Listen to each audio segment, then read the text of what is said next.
Hola a todos y bienvenidos a esta exploración técnica a fondo sobre la arquitectura de sistemas de inteligencia artificial. Hoy vamos a meternos de lleno en uno de los dilemas más grandes para los arquitectos de software y desarrolladores actualmente, la paradoja del contexto. A ver, hoy en día los modelos de lenguaje nos ofrecen límites masivos, hablamos de millones de tokens, pero, y este es un gran pero, agarrar todos esos datos sin procesar y simplemente arrojarlos en un prompt, bueno, se ha convertido en un enorme antipatrón arquitectónico. O sea, existe una brecha gigantesca entre la capacidad técnica de almacenamiento y la utilidad real de toda esa información. Así que vamos a entrar de lleno en esto y descubrir cómo diseñar memoria de una manera verdaderamente eficiente. Para que tengan una idea de la ruta que tomaremos en este análisis, cubriremos 5 pilares fundamentales. Primero, el paradigma del contexto y sus límites de hardware. Segundo, las métricas reales de degradación. Tercero, el gran debate entre arquitecturas RAG y contextos largos. Cuarto, las técnicas de filtrado pragmático. Y finalmente, cerraremos con algo absolutamente crucial, la seguridad y los guardarraíles de la memoria. Bueno, arranquemos con el punto 1, el paradigma del contexto. Básicamente, cómo navegar esta nueva frontera de la memoria. Hoy por hoy, la capacidad de procesar volúmenes brutales de tokens es lo que define si un agente autónomo a largo plazo es viable o no. Es súper interesante ver cómo los grandes proveedores de modelos están tomando caminos bastante divergentes en sus estrategias. Por un lado, tenemos arquitecturas como Llama 3.1 y GPT-4o que se mantienen en el estándar de los 128.000 tokens. Y tiene sentido. Ese número se ha consolidado como un punto de equilibrio óptimo, una especie de zona ideal para tareas de razonamiento. Pero por otro lado, modelos como Gemini y Claude dicen «vamos por más» y empujan los límites hacia los millones de tokens, justo para habilitar estas sesiones de agentes persistentes. Suena genial, ¿no? Pero, claro, esta expansión masiva trae consigo un costo oculto muy real a nivel de hardware. Y aquí está el meollo del asunto, la física del mecanismo de atención. En un transformer estándar, la computación escala de forma lineal, lo cual es manejable. Pero la memoria que requiere el caché de claves y valores, el famosísimo KV cache, escala de forma cuadrática. Matemáticamente, esto significa que si duplicamos la ventana de contexto, no necesitamos simplemente el doble de recursos, necesitamos cuadruplicar la memoria. Es un cuello de botella físico que sencillamente no podemos ignorar. Y cuando llevamos esto a la realidad de producción, nos damos cuenta de que proveer un contexto masivo no tiene nada de instantáneo. Requerir toda una orquestación de múltiples GPUs para saltar de 128.000 tokens a 1.000.000 puede meter una latencia de prellenado de varios minutos. ¡Minutos! Para cualquier aplicación en tiempo real, eso es sencillamente inaceptable.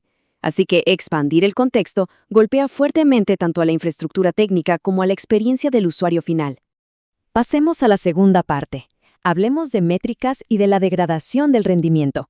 Y aquí entra un concepto fascinante, el fenómeno de perdido en el medio. Porque la intuición nos diría que darle más contexto a la inteligencia artificial siempre garantiza una mejor respuesta, ¿verdad? Pues no.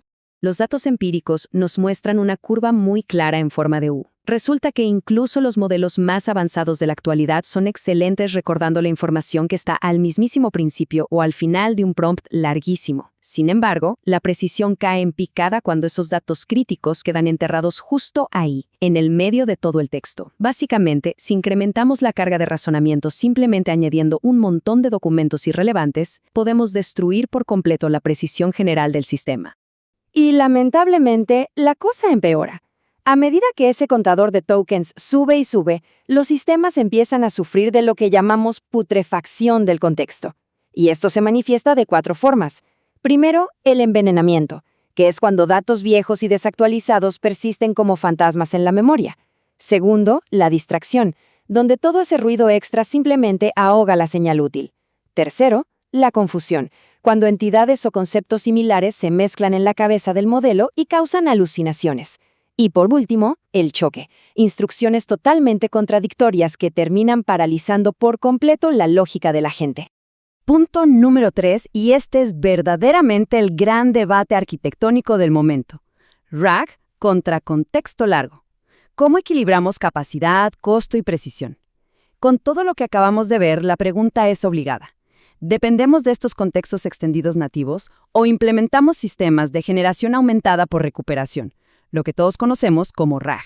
Veamos la comparación puramente pragmática. El contexto extendido es súper tentador porque, bueno, es simple. Le pasas todo y listo. Pero ya vimos que conlleva una altísima sobrecarga de memoria, muchísima más latencia y es súper vulnerable a que la información se diluya. Por el contrario, un pipeline de RAG bien optimizado es entre 3 y 5 veces más barato por consulta. Y no es solo un tema de dinero, mitiga los cuellos de botella del hardware y obliga al sistema a ser quirúrgicamente preciso, extrayendo única y exclusivamente lo que se necesita. Y la verdad es que en RAG los pequeños detalles hacen una diferencia gigantesca. Por ejemplo, algo tan simple como usar técnicas de segmentación que entiendan el formato Markdown, en lugar de solo cortar los documentos en bloques fijos, puede darnos un aumento limpio del 5 al 10% en la precisión. La estructura de los datos importa exactamente igual que el contenido.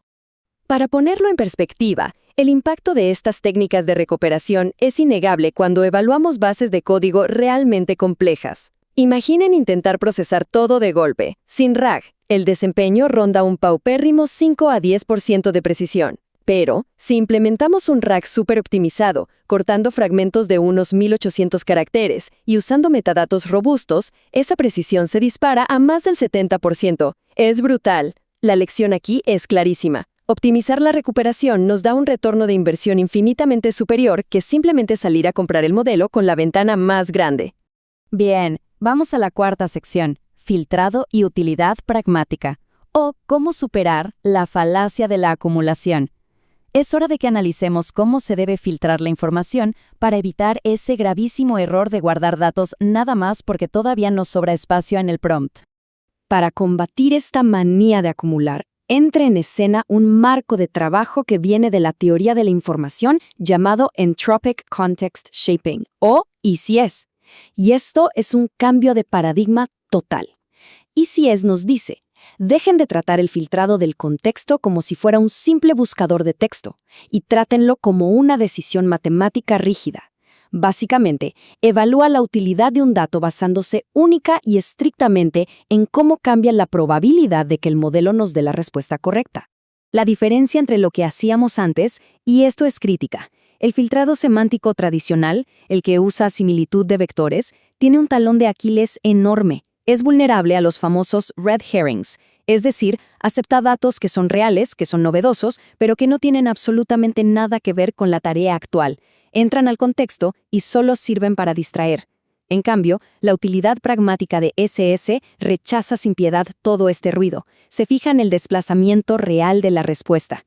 Y sí, es cierto que requiere un poquito más de poder de cómputo inicial para evaluarlo, pero vale la pena cada ciclo de procesador. Y los resultados de usar este enfoque no mienten. Al implementar una selección inteligente previa a que el agente empiece a razonar, algunas bases de código en producción han logrado documentar una reducción del 89% en el uso de tokens, 89% menos. Menos ruido es igual a respuestas muchísimo más certeras. Y, por supuesto, caídas drásticas en los costos operativos. Y llegamos al último punto: guardarraíles y seguridad de la memoria. Aquí es donde protegemos el contexto activo del agente.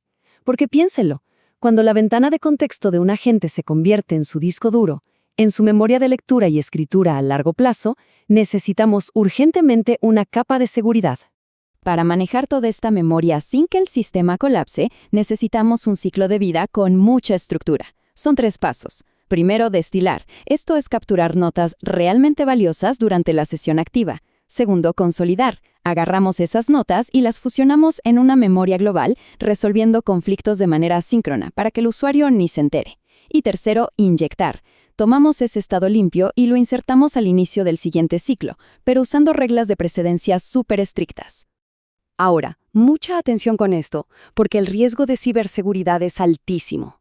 Claro, inyectar el historial directo en el prompt del sistema es buenísimo para optimizar la latencia, no lo vamos a negar, pero al mismo tiempo crea una superficie de ataque que es un blanco perfecto. El sistema se vuelve súper vulnerable a inyecciones maliciosas y envenenamiento. Así de rápido, la gestión de la memoria se convierte en la primera línea de defensa de la ciberseguridad. Y es por eso que los guardarraíles son absolutamente innegociables en cualquier implementación seria. Estamos hablando de controles durante la destilación para rechazar en automático información sensible, como números de seguro social, tarjetas, etc. También hay que bloquear sistemáticamente cualquier dato que tenga forma de instrucción ejecutiva, para que nunca se guarde como un recuerdo y se ejecute después. Y finalmente, implementar reglas de hierro. La instrucción más reciente del usuario siempre, pero siempre, debe tener prioridad sobre la memoria global, apoyándonos en procesos de resolución de conflictos semánticos. Me encanta esta cita porque sintetiza de manera brillante toda la filosofía técnica que hemos estado desglosando hoy. Dice así: los agentes más efectivos no son aquellos con la ventana de contexto más grande, sino aquellos con las estrategias más refinadas para seleccionar, comprimir y priorizar la información. La eficacia familia no viene de la fuerza bruta. La ingeniería de utilidad pragmática es la verdadera clave de un rendimiento superior. Y para cerrar esta explicación a fondo, los dejo con una pequeña provocación para todos los que están diseñando arquitecturas de inteligencia artificial hoy. Al estructurar sus sistemas, la estrategia se limita a acumular la mayor cantidad de datos posible dentro del modelo, ¿o se está diseñando una utilidad pragmática real que de verdad mejore la toma de decisiones? Definitivamente es un cambio de mentalidad que lo cambia todo.